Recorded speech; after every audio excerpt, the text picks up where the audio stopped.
Can't be Lucy. Not nice Lucy. I would describe her as a person as being beige. She was unremarkable as a nurse. They found hospital records stored in shopping bags under her bed. Some included the names of babies she'd killed. It's thought she kept them as a kind of trophy. I mean, there are people who look at her and say, there's no way she can have done this. She looks as though butter wouldn't melt. There were also childlike ornaments of Snow White and the Seven Dwarfs on a windowsill on her landing, and cuddly toys on the double bed in her bedroom, including Winnie the Pooh and Eeyore. Her pillowcase also had a bunny on it, and the slogan "Sweet Dreams" was embroidered in pink on her white duvet cover. One was a picture of a star and said #1 godmother awarded to Lucy Letby. I could hear my son crying, and it was like nothing I had heard before. What sort of crying? It was a sound that should not have come from a tiny baby. It was horrendous. It was more of a scream than a cry. I walked over to the incubator to see blood coming out of his mouth. Lucy Letby's accused of assaulting baby E by ramming a piece of medical equipment down his throat, causing him to bleed, and then injecting air into his bloodstream to kill him. She then allegedly tried to murder his brother, baby F, less than 27 hours later by poisoning him with insulin. The nurse even wrote this sympathy card to the parents of one baby. The nurse Lucy Letby has been found guilty of murdering 7 babies and attempting to murder 6 others while they were in her care at a hospital in Cheshire, making the 33-year-old the UK's worst child killer in modern times. It's quite the day in history when you realise the nation's most prolific child killer looks like this. A young, fair, mousy, quiet-looking young lady, petite in stature, with gentle features and a relatively unassuming countenance. If Victorian physiognomy is anything to go by, she really is the profile picture of exactly what she was. A neonatal nurse. I'm here reminded of Shakespeare's line, "Look like the innocent flower, but be the serpent underneath it." 33-year-old Lucy Letby was, on Friday, found guilty of the murder of 7 babies, as well as the attempted murder of an additional 10, all of whom were under her care as a trusted nurse at the Countess of Chester neonatal unit. She killed a number of the newborns by injecting air directly into their bloodstreams, causing bubbles and pockets of air to form and stop circulation. In some instances, she poisoned the babies with an excess of insulin. In other scenarios, she force-fed the babies, some of them weighing as little as 3 pounds, saturating them with indigestible volumes of fluid and overfeeding them milk. Murder, like all words, loses its sensuous force over time and usage, and somehow isn't a sobering enough descriptor for what has happened. What stood out to me over the course of the weekend reading about this case was the mother who remembered that Lucy had worn a yellow butterfly sticker on her nurse's name badge. The nurse is, of course, the purest emblem of nurture, the Florence Nightingale archetype of gentle sympathy and unfiltered female tenderness. The nurse is healer and helper, the reassuring presence and dispenser of lollipops in every school sickbay, the bandager of children's knees, the bedside comforter of wounded soldiers, bather and feeder of the elderly and incapacitated, and the proxy mother to premature babies. Lucy Letby is, further, a woman, and therefore, at least hypothetically, gifted with a heightened maternal instinct and innate motherly countenance typical to most healthy functioning women in proximity to newborn babies and infants. This begs the question of what causes such a serious perversion, the most fundamental breach of the most sacred and pure bond, and what makes it especially poignant and particular in women, given their biological status as maternal carer. She is not the first nurse to be found guilty of these crimes. Succeeding her is Beverly Allett, who killed 5 children under her care in a Lincolnshire hospital in the early 90s, and especially Amelia Dyer, a Victorian woman known to have murdered 400 orphaned infants, with whom she had feigned maternal carer. What both women and men know as the instinctive sacred covenant between mother and child, a child with whom she shares her own bloodstream over the course of 9 months' nurture, is so precious a familial covenant that it would seem to elevate Letby's crime from the criminal to the profane. Lucy Letby was psychologically assessed and deemed fit to stand trial. Naturally, this begs the question, is it possible that she was of perfectly sound mind and committed the crimes anyway? Letby is now 33, but bear in mind, when these crimes were occurring, she was in her 20s, an age in which all the normal and predictable family-making impulses begin to emerge in a woman. She had a normal friendship group, a family, she had a normal social life, everything you would expect somebody in their 20s to do. The crimes Lucy is charged with took place between the years 2015 to 2016. Just a single year, 17 babies. And if you've paid attention to any of the updates over the weekend, it's looking very likely there were more. As for motive, she herself has pleaded not guilty and denies the charges vehemently, so we are left with something of a question mark as to what precisely was going on in her mind. Police have found nothing in her background or upbringing that may have been likely to have triggered her killing spree. The jury took 22 days to deliberate because motive was so unclear. Thus far, only small grams of relatively incoherent speculation get us any closer to an answer, one being a diary entry, lamenting her radically low self-esteem, self-contempt, and loneliness, such as the unlikelihood she'd ever be good enough to find a partner with whom to have her own family. It's possible she harboured an insidious jealousy, writing in her diary that, "I killed them on purpose, I am evil, I did this." Further speculation is that she was having an affair, or at the very least was romantically interested in a married senior doctor with whom she regularly talked long into the night and shared lifts home with. Evidence shows that when Letby paged for emergency help, this same doctor, known in the trial only as Dr. A, was almost always on shift that night, and very likely to be the doctor to attend. It's speculatively possible that impressing him was part of her neurotic campaign to be seen and commended by him as a good and attentive nurse. An alternative explanation is that of a professional Munchausen by proxy, whereby the medic deliberately endangers a patient's life, raising alarm and then intervening last minute, to be seen as the hero and saviour of a near catastrophe. There is evidence she became animated and excited after the babies' deaths, enjoyed the drama of the emergencies when infants went into sudden collapse, enthusiastically texting her colleagues with updates, as well as regularly advertising her profound and intense continued suffering to witness such tragedy, revelling in the attention. More perversely, we know she bathed the deceased children and made token memory boxes for the grieving parents, containing foot and handprints of the baby and a lock of their hair. The mother of one of the victim babies spoke at the trial of how she and her husband had allowed Nurse Letby to bathe her newly dead son before wrapping his just 3-pound frame, 1.4 kilograms, in the smallest white gown the nurse could find, affecting a compassionate and sympathetic nurse whose heart bled to think on their suffering.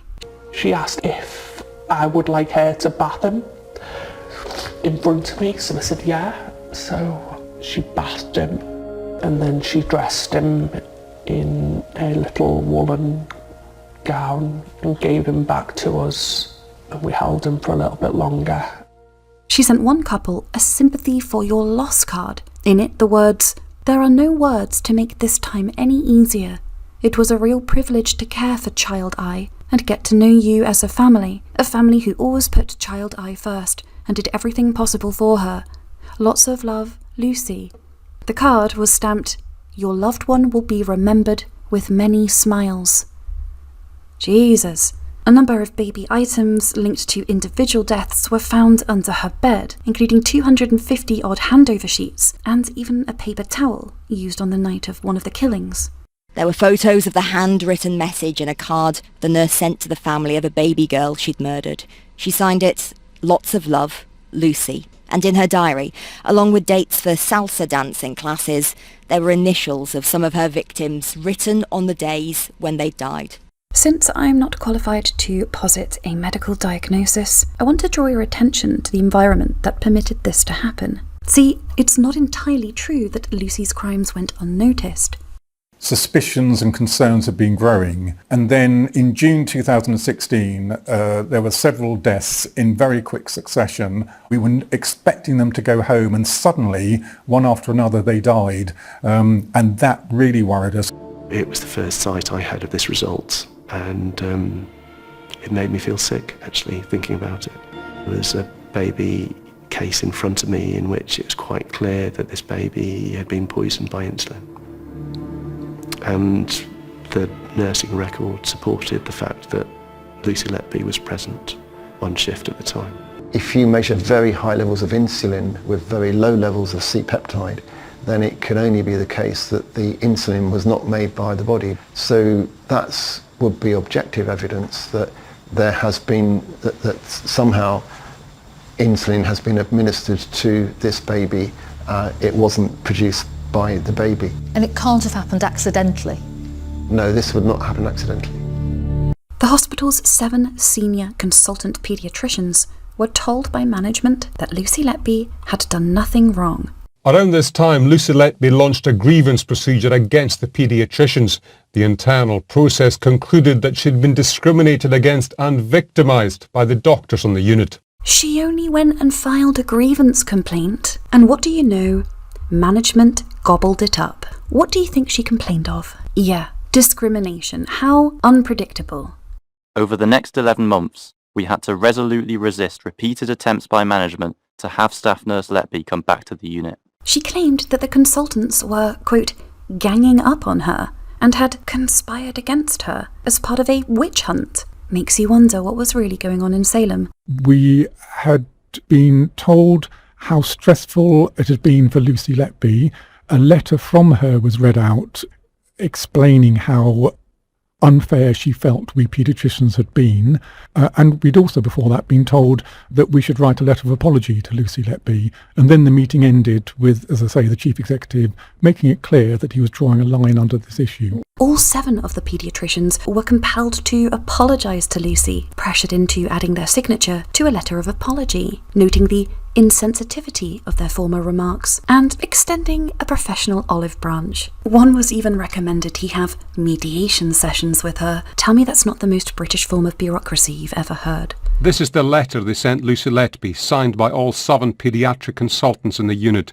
Against their wishes, they apologised for any inappropriate comments that may have been made, going on to say, "We are very sorry for the stress and upset that you have experienced in the last year." As an attempt to alleviate her distress, get this, NHS managers actually offered to finance a master's degree for Lucy, or, if she preferred, advanced nurse training as a kind of gesture of goodwill. Turns out one of the managers, a woman called Karen Reeves, is on record telling Lucy, "Don't worry, we're doing everything we can to get you back on the ward." The doctors are literally there, urging them to call police because they're harbouring a murderer on their unit. Unbelievable. Tony Chambers said he'd met Lucy Letby and her parents to apologise for what had happened. A statement written by Letby was read out, detailing how hard the past few months had been for her. The meeting decided Lucy Letby would return to the neonatal unit after the paediatricians had written a letter apologising to her. Both the chief executive of the hospital and medical director told the doctors how stressful this had all been for Lucy Letby. They were chastised and roundly reprimanded, told that there would be consequences if they refused to write an apology, after which the chief executive said he was drawing a line under the issue as he literally ran his finger across the desk. One of the paediatricians, Dr. Gibbs, said he looked at all of us, saying, "Do you understand?" What I remember the chief executive saying at that meeting, at the end of the meeting, was that he was drawing a line under this issue. "Do you understand?" And he ran his finger across the desk, drawing a line, whilst he looked round at each of us paediatricians sitting there. Something about the fact he traced his very finger physically across the groove of the desk infuriates me. And it's so bloody British. Peak bureaucracy, peak HR, peak David Brent. By the way, these senior managers, they have names. Tony Chambers, Alison Kelly, Karen Rees, Ian Harvey. The big 4, don't forget them. Tony Chambers, the chief executive, said he'd spent hours speaking to Lucy Letby and her father, and they were adamant that she was innocent. He told the doctors that they were to draw a line under this matter, or there would be consequences. And you were to apologise to Lucy Letby? Absolutely, yeah. What was your response at that point? We were all stunned. It's still etched in everybody's minds. It's just the most horrific meeting I'm ever likely to attend. It would seem that Lucy Letby and senior managers weaponized a social attitude liberally at their disposal. It is an important lesson on how female status, what's very crudely known as the woman card, carries with it a certain protection, an impenetrability from necessary criticism.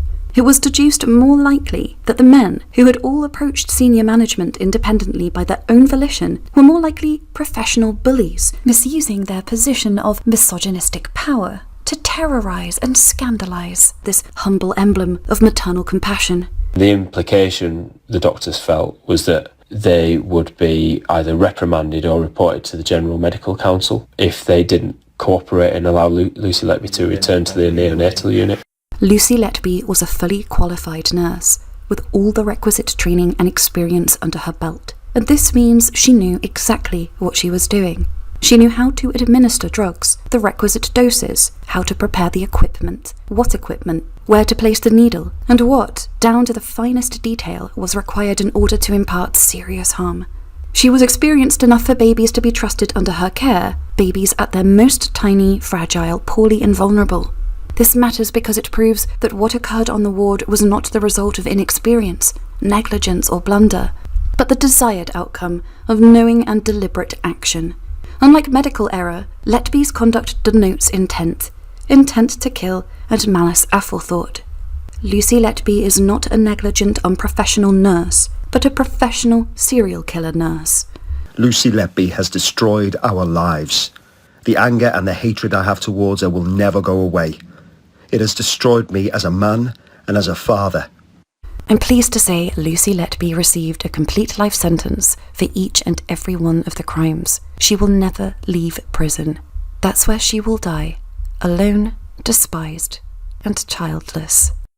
There is growing talk of corporate manslaughter charges against senior management. Sadly, I think this highly unlikely, though watch this space, I guess. I hate not being able to dignify the babies with their real name. As I'm sure you know, they're protected with anonymity.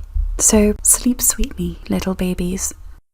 This is the face of Britain's worst serial killer in modern history. Positively lamb-like. Well, I think I can remember saying, oh no, it can't be Lucy, not nice Lucy.